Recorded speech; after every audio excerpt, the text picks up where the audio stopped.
Hey everyone, my name is Sophie from Sophisticated Organization. In today's video, we're gonna be doing some fun 4th of July recipes that you can either use for a party or you could just use it even if you're just having a dinner at home.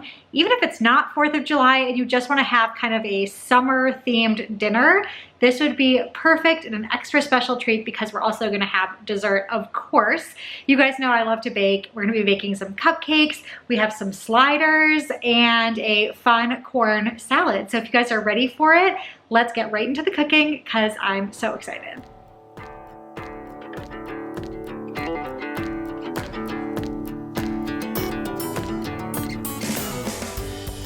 We're gonna run through these recipes starting with the side dish, then to the main dish, and then to the dessert. But they can also just be small things that you put out on a buffet type table if you're doing a large 4th of July gathering. So the first thing I'm doing is shucking the corn, covering it with a little bit of olive oil and salt and pepper. And since I don't have a grill in my apartment, or outside of my apartment, I guess I should say, I do have a little grill pan. So that's what I'm going to use. But if you have an outdoor grill, feel free to grill your corn outdoors. It's nice to have an indoor grill pan regardless. So that's what I'm going to do. And just kind of turn it every few minutes to make sure it gets nice and grilled and kind of charred even on each side of the corn. While that cooks, I'm going to prepare the rest of the ingredients that go into this fresh corn salad. And I'm starting with 1 red bell pepper. So you're just going to chop that up into little pieces. And then I'm also going to add in some halved, and I actually quartered them, cherry tomatoes. I like tomatoes, but I'm not a huge fan of them, especially when I get a big bite of them. So I liked cutting them into quarters.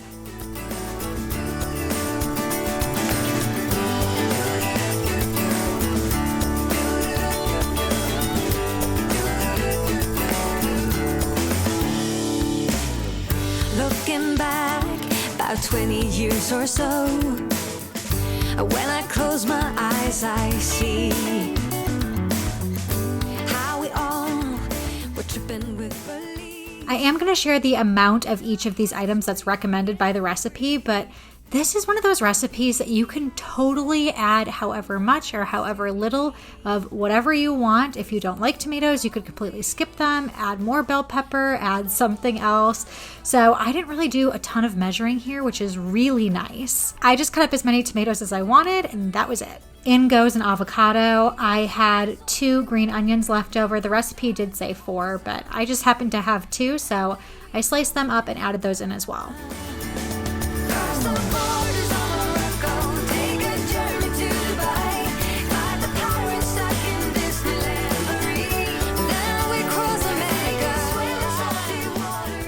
I love all of the fun colors in this recipe and how bright and fresh everything is. The cilantro really adds to that, and then of course that fresh arugula.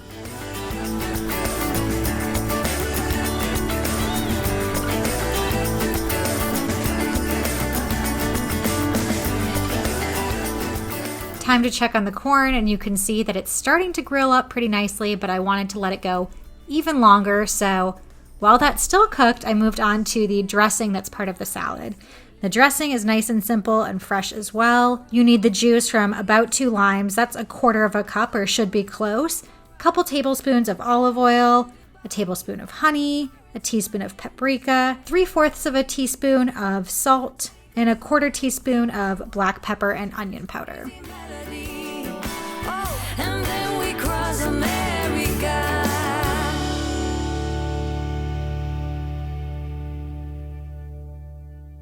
After tasting this salad, I did feel like it could use a tiny bit more flavor. So if you're somebody who feels like you want a little extra zing, you can always add in just a tiny splash of apple cider vinegar or something, and that just kind of amplifies those flavors. Last but not least, we need to cut up that corn and add it in as well. I'm just cutting it straight down on my cutting board. Sometimes I do it vertically, but it's still pretty warm to hold, so easier to do it on my cutting board. And it comes right off the ear, really easy, and I'm just gonna dump it in that bowl. I'm in love, you're you're divine, and it's all in our signs. We're going away. Get your bag, check the tag. Decision is made. Lock your door, need no more. It's already paid. Cancel your meal. The best part about this salad, if you are bringing it to some sort of a 4th of July gathering, is that it's recommended to serve it at room temperature. So if it's sitting out, that's actually perfect for this salad. But you can also store it in your fridge and it should last a few days. Of course, the lettuce might start to wilt and the avocado might start to brown, but it should be good. I'm not alone in this air of hope, 'cause I'm in love. You're a star burning bright in my heart. We're going away. Get your bag, check the tag. Decision is made. Next up, we have our barbecue chicken sliders, and I put my chicken into the Instant Pot to make some easy shredded chicken. I just added in my chicken breast with some chicken stock, set it to a 10-minute high pressure, and then it's going to need a 5-minute manual release, and that's it. So I'm prepping those ingredients while the chicken finishes up in the Instant Pot. I cannot go wrong.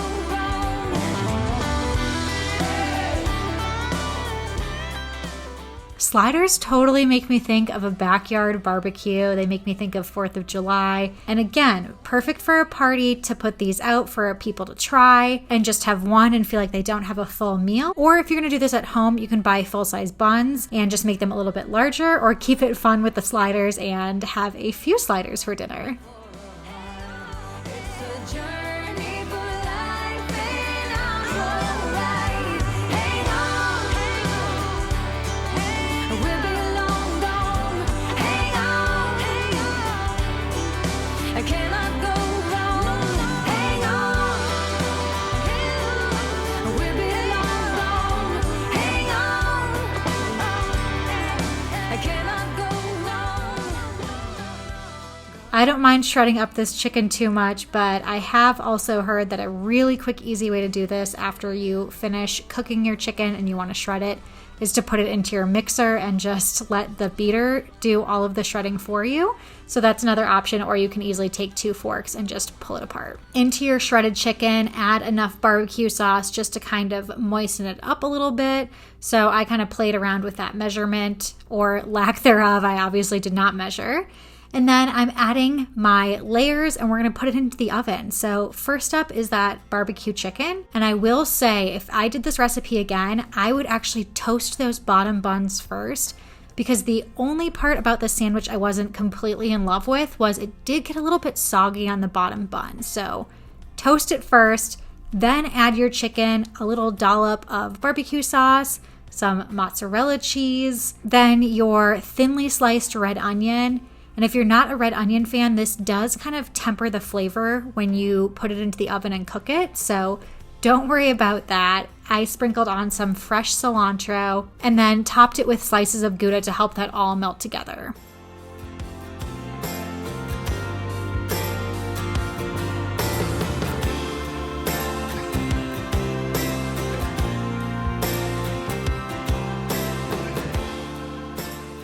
And because they're sliders, I didn't need a full slice, so I just kind of ripped them apart and made them more slider sized. Finally, those top burger buns go on. You're going to cover it up with foil, stick it in a 350-degree oven for about 15 minutes.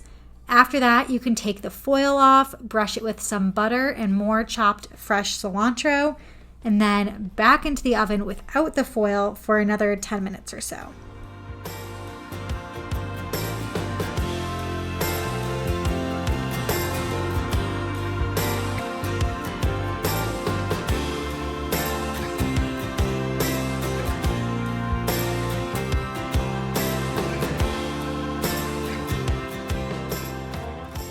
It is 4th of July after all, so I wanted to make these 4th of July themed. So I printed out some little flags. I just did this on Microsoft Word, found the American flag, reversed the image, printed it, and grabbed some toothpicks, taped it on there, and you will see I'm going to put them onto my burgers. Super simple, easy DIY. Fighting for a season with sadness fall apart.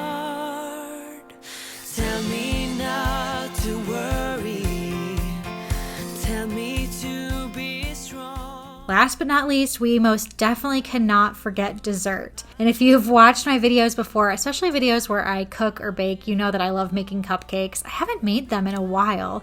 So I'm trying this fresh recipe with lemons and blueberries, which I personally really like. I love a light, bright, fruity cupcake in the summer. I know a lot of people are more chocolate lovers and love their dessert to be really rich, but I enjoy the light flavors, especially as the weather gets warm. So I've added in my butter and my sugar, 1.5 teaspoons of vanilla extract, 2 large eggs, and then I'm going to get those dry ingredients in as well. I added 2 teaspoons of baking powder, 1/2 teaspoon of salt, and 1.5 cups of all-purpose flour. I'm quickly whipping up some buttermilk. You need a 1/2 cup, and adding that into the mixture as well. It looks like it did splash a little bit, but that's okay.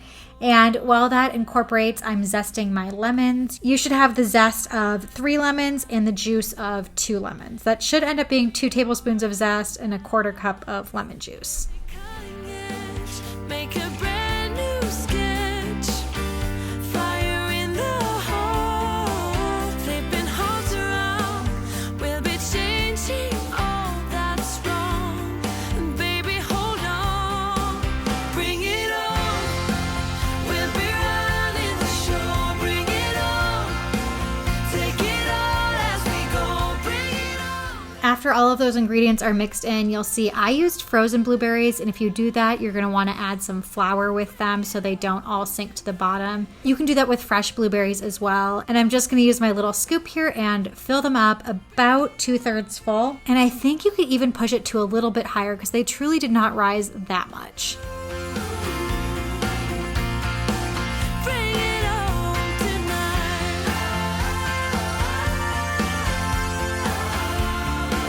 Bring it on, bring it on.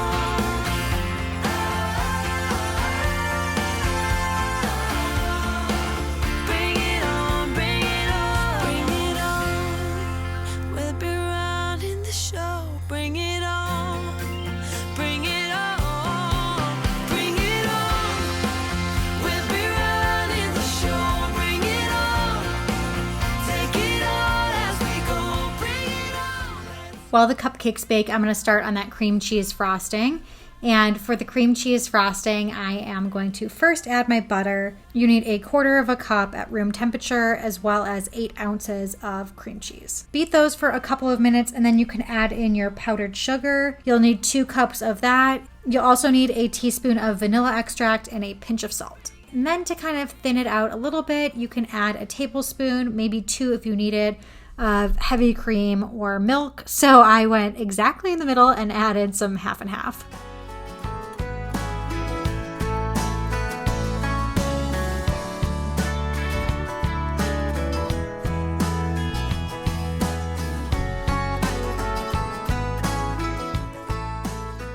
Finally, the frosting is done. I'm adding it to a piping bag because I do want to pipe them on top. Using a glass is a super easy way to fill up your piping bag so you don't have to hold it and juggle everything at once. Although when it fills to the top, you still have to kind of dollop it in there and be really careful.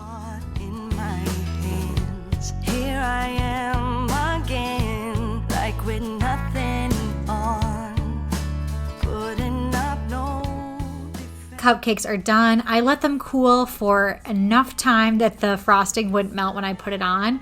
And to buy myself even a little bit more time, I cut up my strawberries first and got those ready to put on top. I wanted it to look red, white, and blue. Of course, it's 4th of July. And then I grabbed my frosting, added my frosting tip, and started piping.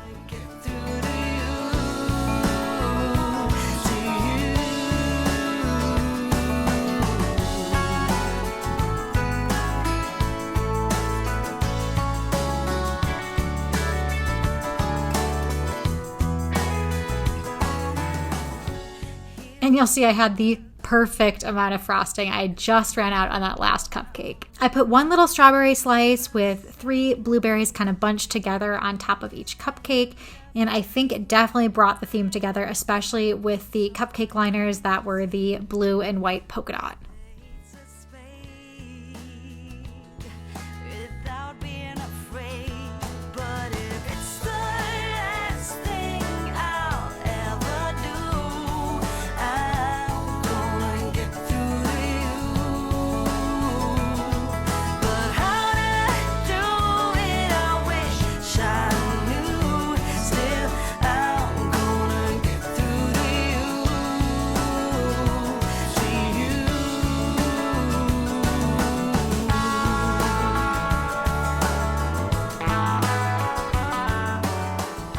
thanks so much for joining me today. I hope that you found a 4th of July inspired recipe that you want to give a try. I'm excited to sit down and eat all of this. If you enjoyed today's video, I would really appreciate if you give it a thumbs up, subscribe to my channel if you haven't already, and until next time, I will see you guys later.